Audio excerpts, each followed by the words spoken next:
Hello Sagittarius, welcome to Guruma Hindi tarot. और ये reading है 14th ऑफ जुलाई से लेके 20th ऑफ जुलाई तक की। तो चलिए देखते हैं आपके लिए क्या मैसेज है इस वीक में एंड आप क्या एक्सपेक्ट कर सकते हैं लव में। Messages for Sagittarius.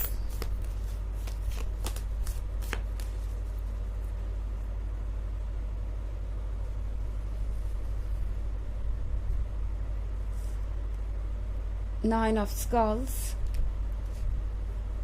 Eight of Grails, Ten of Grails, the Magician, and the Seven of Grails. Okay, so here we have Eight of Grails. तो यहाँ पे जो भी हो रहा है वो बहुत ही डिफरेंट सिचुएशन है।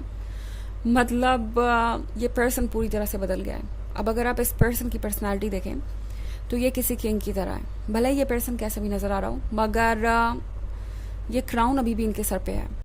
तो ऐसा लगता है जैसे कि ये पर्सन पुरानी बातों को अभी भी भूल नहीं पाया। ये क्राउन दरअसल आपने उनके सर पे रखा। ये इस पर्सन को अब रियलाइज हो रहा है। इससे पहले इस पर्सन को लगता था जैसे कि वो कोई किंग है और किसी को भी अट्रैक्ट कर सकते हैं, और शायद आप भी उनमें इसलिए इंटरेस्टेड है।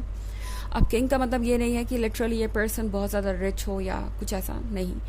यहाँ पे किंग का मतलब है एक ऐसा पर्सन जो कॉन्फिडेंट है, जो अपने फैसले लेना जानता है, जो जानता है कि किसी भी सिचुएशन से कैसे डील करना है, मैच्योर है, स्मार्ट है, और पर्सनालिटी वाइज ये पर्सन काफ़ी अपीलिंग है। And in the true sense ये पर्सन किंग है। तो यहाँ पे अब इस पर्सन को ये रियलाइज़ हो रहा है कि आपके बिना तो ये क्राउन किसी काम का नहीं है, क्योंकि ये क्राउन आप देख रहे हैं, ये क्राउन तो है मगर ये पुराना है। तो ये कह सकते हैं वक्त में किसी पॉइंट पर ऐसा था जब आपने इस पर्सन को ये फील कराया जैसे कि दुनिया में उनसे इम्पोर्टेंट कोई नहीं है और वो सबसे ज़्यादा स्पेशल है। अब आपके बिना तो ये कप भी एम्प्टी है। ये कप है इमोशंस के बारे में, लव के बारे में, और ये पर्सन जानता नहीं कि इससे कैसे डील करे, वो किस तरीके से इससे उभरे। नाइन ऑफ स्कल्स के साथ ये पर्सन मैनिफेस्ट कर रहा है एक यूनियन। आई थिंक सजिटेरियस, इस पर्सन को लगता है जैसे उन्हें कुछ चेंज करने की ज़रूरत है। इस पर्सन को लगता है जैसे कि उन्हें एक मौका मिलना चाहिए। उन्हें ऐसा लगता है कि शायद आप ही उन्हें इस सिचुएशन से निकालेंगे। अब भले ही क्राउन पहने हुए हैं लेकिन है तो सफोकेटिंग सिचुएशन में। तो ईगो यहाँ पे अभी भी हो सकता है कि प्रेजेंट हो कहीं ना कहीं, बट इनकी हालत बहुत बुरी है जब बात आती है इमोशंस से डील करने की। इमोशनल लेवल पे ये पर्सन सफोकेट हो रहा है और उन्हें ऐसा लग रहा है जैसे कि आपका लव उनके लिए एक ऑक्सीजन की तरह था जो इस टॉक्सिक एनवायरनमेंट में उन्हें खुश और हेल्दी रखे हुए था, उन्हें जिंदा रखे हुए था। एंड अब ये पर्सन चाहता है कि दोबारा इन्हें वही चीज़ें मिले, बट ऐसा लगता है जैसे कि डर रहे हैं कुछ भी मांगने से या कुछ भी कहने से। इन्हें लगता है कि इन्हें अब सीरियसली बिल्कुल भी नहीं लिया जाएगा, क्योंकि द मैजिशियन के कार्ड के साथ आपको ये लगता है कि ये पर्सन सिर्फ मैजिक करना जानता है। आई मीन सिर्फ आपको इल्यूजन्स में रखना जानता है, और कुछ रियल प्रॉमिसेस ये आपको दे नहीं पाएंगे। कुछ भी ऐसा नहीं होगा जो आपको और इनको क्लोज ले आए या इन्हें एक सीरियस पर्सन बना दे। तो ये पर्सन ये समझ रहा है कि द मैजिशियन के साथ आप उन्हें बिल्कुल भी सीरियसली नहीं ले रहे। आपको यही लगेगा कि वो जो कुछ भी कर रहे हैं वो बस प्रिटेंड कर रहे हैं या शो कर रहे हैं आपको जैसे वो बदल गए या उनके अंदर बहुत सारे चेंजेस आ गए। 10 ऑफ ग्रेल्स के साथ ये पर्सन इस वक्त चूज कर रहा है सेफ्टी। ओके, अपने कंफर्ट जोन से बाहर नहीं आना चाहता। इन्हें लग रहा है कि इस तरीके से ये सेफ रहेंगे, ना तो आपसे अपनी फीलिंग्स का इजहार करेंगे और ना ही कुछ कहेंगे। उससे बेहतर इन्हें लग रहा है कि वो कहीं अकेले ड्रीम में खोए रहें, कुछ और सोचते रहें, किसी और दुनिया में चले जाएं, क्योंकि लिटरली ऐसा लग रहा है कि ये पर्सन आपको ड्रीम्स में देख रहा है। और ऐसा इसलिए है क्योंकि ये पर्सन बहुत ज़्यादा क्रेव कर रहा है आपके लिए अकेलापन, और जो भी इनकी फीलिंग्स है गिल्ट की और शेम की, वो सब इन्हें आपके और क्लोज लेके आ रही है। इस पर्सन को ना तो चैन है और ना ये पर्सन कुछ प्लान बना पा रहा है आगे के लिए। कहीं बीच में ही अटके हुए हैं। इस पर्सन को ये पता है कि ना सिर्फ उन्हें आपसे माफ़ी की ज़रूरत है, बल्कि उन्हें आपके अटेंशन और लव की ज़रूरत है। तो ये जो सिचुएशन है ये और ज़्यादा डेस्परेट नज़र आ रही है मुझे। ये पर्सन बड़ा परेशान लग रहा है। 7 ऑफ ग्रेल्स के साथ दूसरी तरफ कभी कभी कोशिश करते हैं कि आपकी यादों से छुटकारा पाएँ।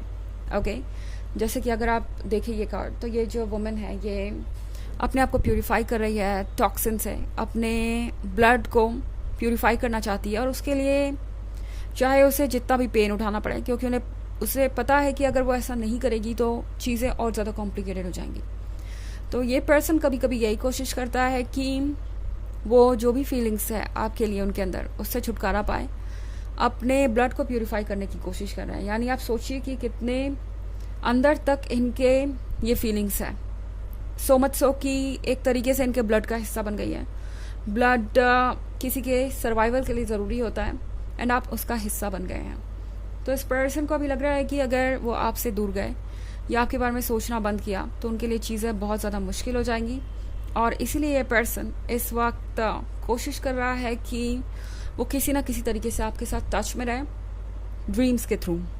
ओके, हो सकता है ये पर्सन कुछ ऐसा मैनिफेस्ट करे, क्योंकि 9 ऑफ स्कल्स का कार्ड भी है यहाँ पे, कि आप भी इन्हें ड्रीम्स में देखें इस वीक में। हालांकि ये एक जनरल रीडिंग है, ये सबसे रेजोनेट नहीं करेगी, एनर्जी रिवर्स हो सकती है अगर आप क्रॉस वॉचर हैं। इसके अलावा अगर आप पिछले वीक की रीडिंग या ईयरली रीडिंग देखना चाहते हैं 2023 के फर्स्ट क्वार्टर, सेकेंड क्वार्टर और फोर्थ क्वार्टर की, तो उसका लिंक भी आपको डिस्क्रिप्शन बॉक्स में मिल जाएगा हमेशा की तरह। चलिए आगे बढ़ते हैं।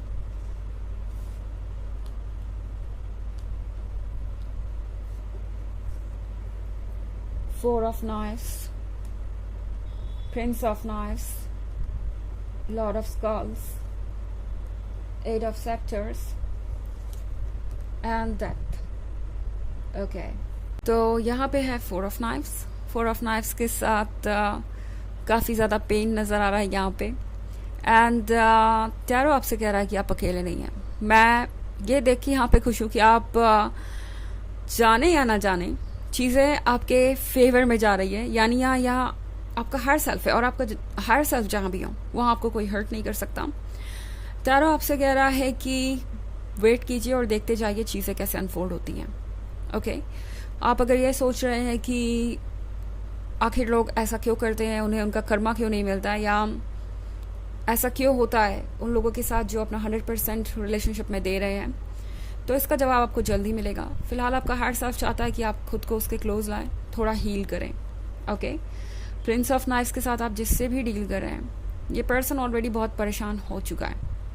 ओके, इस पर्सन के अंदर एक रेस्टलेसनेस है, एक बेचैनी है। ये जो रेस्टलेसनेस है इनके अंदर, ये इन्हें अब और ज़्यादा रहने नहीं दे रही। आई थिंक ये पर्सन इस रोज़ को अभी भी इसलिए थामे हुए हैं क्योंकि वो इसे छोड़ नहीं सकते। अब भले ही ये रोज़ उन्हें कितना भी पेन दे रहा हो, रोज़ के साथ ऑफ कोर्स कांटे भी हैं, थॉर्न भी हैं।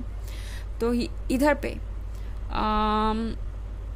इस पॉइंट पे इस पर्सन को पता है कि अगर वो कांटों से छुटकारा पाना चाहेंगे तो उन्हें रोज़ से भी छुटकारा पाना पड़ेगा।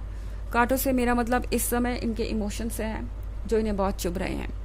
ओके, लॉर्ड ऑफ स्कल्स के साथ आप देखेंगे कि ये पर्सन काफ़ी स्लो मूविंग है, डिसीजन बहुत धीरे लेते हैं, इसीलिए चीज़ें धीरे धीरे आगे बढ़ रही हैं। क्योंकि वैसे तो मैं इन्हें देख रही हूँ कि ये आपके पास किसी ना किसी पॉइंट पे ज़रूर आएंगे। ये पेंटिकल आपको ऑफर करना चाहते हैं।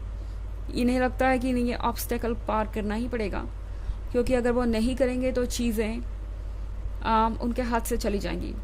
8 ऑफ सेक्टर्स के साथ ये कुछ नया है जो शायद आपने पहले एक्सपीरियंस नहीं किया, एंड इसीलिए आपके लिए सिचुएशन और ज़्यादा कॉम्प्लिकेटेड हो रही है। डेथ के कार्ड के साथ जो कुछ भी एंड हो रहा है इस पॉइंट पे, उसका एक मतलब है। ये एक नई शुरुआत है और ये बैलेंस क्रिएट करने की शुरुआत है। इस पर्सन के लिए कुछ लेसन सीखना ज़रूरी है और इसीलिए ये सारी चीज़ें हो रही हैं। चलिए देखते हैं आपके लिए ऑरेकल मैसेज क्या है।